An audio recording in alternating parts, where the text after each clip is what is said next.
बच्चों, जैसा कि आप जानते हैं कि हम सब वैश्विक महामारी के दौर से गुजर रहे हैं, जिस कारण कॉलेज में अभी आपकी ऑफलाइन क्लासेस चलना संभव नहीं है। इसलिए जब तक स्थिति सामान्य नहीं हो जाती है तब तक आपकी सारी पढ़ाई ऑनलाइन चलेगी। हम आपको रसायन विज्ञान पढ़ाएंगे। रसायन विज्ञान में जो हम सबसे पहला चैप्टर है रसायन विज्ञान की मूलभूत अवधारणाएं ये स्टार्ट करेंगे, और इसमें बड़ा ही मुख्य टॉपिक है जो आपके सिलेबस में है, वो है मोल अवधारणा।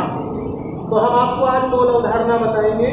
सभी ध्यान, इससे संबंधित पीडीएफ यानी कि जो नोट्स है वो आपको अपनी कॉपी में उतारना है, और जो नोट्स में लिखा है वो मैं आपको अपनी इस वीडियो के जरिए आपको समझाने का प्रयास कर रहा हूँ। आप सभी ध्यानपूर्वक समझेंगे। तो अब आपको पढ़ना है मोल अवधारणा। ये मोल अवधारणा होती क्या है? देखिए बच्चों, जैसे कि आप जानते हैं कार्बन, सभी बच्चे जानते होंगे, 10th क्लास में पढ़ा होगा कार्बन। कार्बन का संकेत होता है C। कार्बन का संकेत C होता है। अब कार्बन के दो कार्बन होते हैं, एक तो कार्बन 12 होता है और एक कार्बन होता है 14। यानी कि कार्बन प्रकृति में दो तरह के मिलते हैं, एक का परमाणु भार 12 होता है और दूसरे का परमाणु भार होता है 14। तो हम जो बात कर रहे हैं वो कार्बन 12 की बात कर रहे हैं। तो ये जो कार्बन 12 लिखा है, इसका मतलब हम उस कार्बन की बात कर रहे हैं जिस कार्बन का परमाणु भार 12 होता है। यानी कि हम इसके बारे में कोई बात नहीं कर रहे हैं। तो सबसे पहले मैं आपको बता दूं क्या है ये अवधारणा। जैसे कार्बन 12 है, यानी कि कौन सा कार्बन है जिसका परमाणु भार 12 है? कार्बन 12 के हमने लिए 12 ग्राम। ठीक है, कार्बन 12 के कितने लिए? 12 ग्राम। तो जब हम कार्बन 12 के 12 ग्राम के अंदर जितने कार्बन परमाणु होते हैं, ठीक है, कुछ तो परमाणुओं की क्या होगी? संख्या होगी। तो यानी कि किसी पदार्थ की वह मात्रा, कोई भी पदार्थ ले, कार्बन ही नहीं कोई भी, यानी कि किसी पदार्थ की वह मात्रा जिसमें कणों की संख्या कार्बन 12 के 12 ग्राम में जितने कण होते हैं उसके बराबर होती है, वह मात्रा उस पदार्थ की 1 मोल कहलाती है। ठीक है, मैं आपको फिर से बता दूं, किसी पदार्थ की यदि हम उतनी मात्रा ले लें, कितनी मात्रा ले लें कि जितना कार्बन 12 के 12 ग्राम में जितने कार्बन परमाणु उपस्थित है, यदि हम उतने कण, यानी कि जितनी मात्रा में इतने कण उपस्थित होंगे, वह मात्रा उस पदार्थ की कहलाएगी क्या? 1 मोल। और आपको मैं बता दूं, इसको मोल को अब कितने कण होते हैं यहाँ भी मैं आपको बता दूं। कार्बन 12 के 12 ग्राम में होते हैं 6.023 या 22 करते हैं जनरली 10⁻23 इतने परमाणु होते हैं। ठीक है, और इस नंबर को जो हम करते हैं, ये प्रदर्शित करते हैं हम Na से प्रदर्शित करते हैं। Na को जो कहते हैं हम आवोगाद्रो संख्या। क्या कहते हैं? आवोगाद्रो संख्या। ठीक है, ये आई कैसे बाद में बात करेंगे, पहले सिंपली आप बात समझ लें। अब फिर से समझ लें, एक बार मैं दोबारा दोहराऊंगा, हालांकि इतना समय नहीं होता है, वीडियो क्लिप बड़ी छोटी बनानी पड़ती है। कि जैसे कि हमने कार्बन 12 लिया, कार्बन 12 का कितना लिया? 12 ग्राम लिया। ठीक है, तो यदि हम किसी पदार्थ की वो मात्रा जिसमें उतने कण हो जितने किसमें उपस्थित है, कार्बन 12 के 12 ग्राम में उपस्थित है, वह संख्या, वह मात्रा उस पदार्थ की 1 मोल कहलाती है।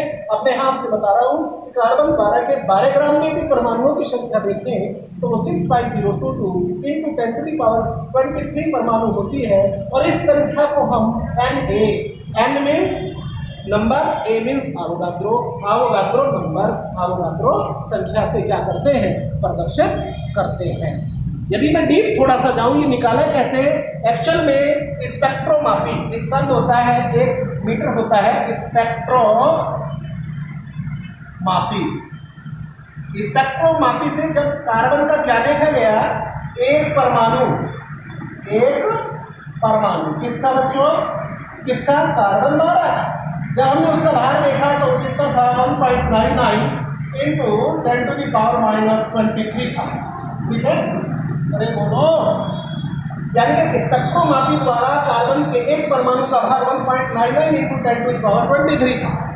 तो जब साइंटिस्ट ने क्या किया, अब उसने देखना कितना था, 12 ग्राम। यदि 12 ग्राम को हम किससे भाग कर दें, 1.99 × 10⁻23 से भाग कर दें, तो यह आएगा 6.022 × 10⁻23।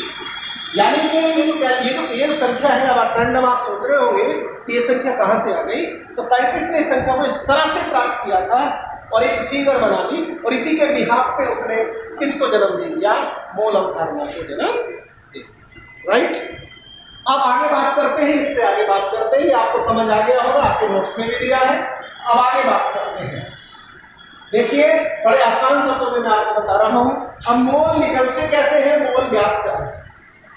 मोल निकालते कैसे हैं, देखिए 3 तरह से मोल निकालना पड़ता है।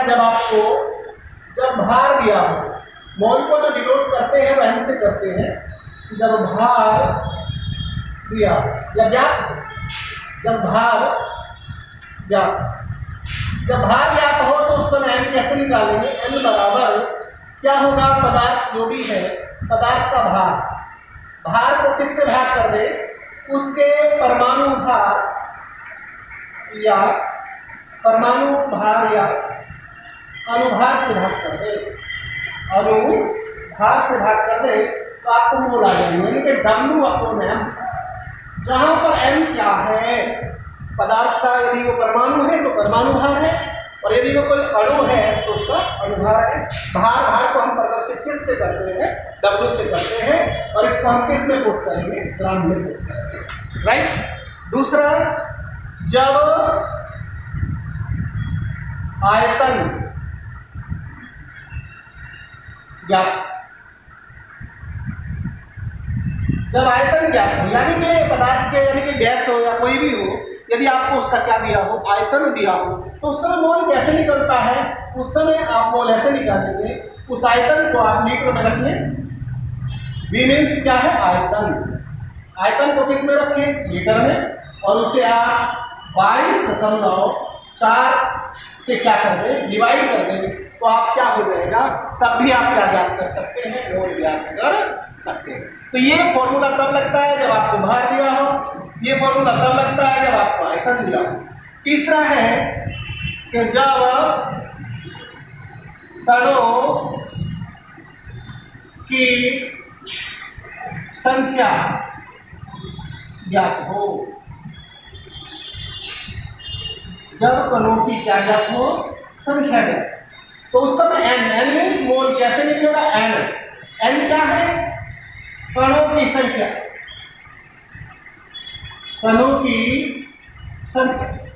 और इसे डिवाइड करते हैं आप कितने से, 6.022 10⁻33, यानी कि इसको आप क्या कहते हैं, n लिखते।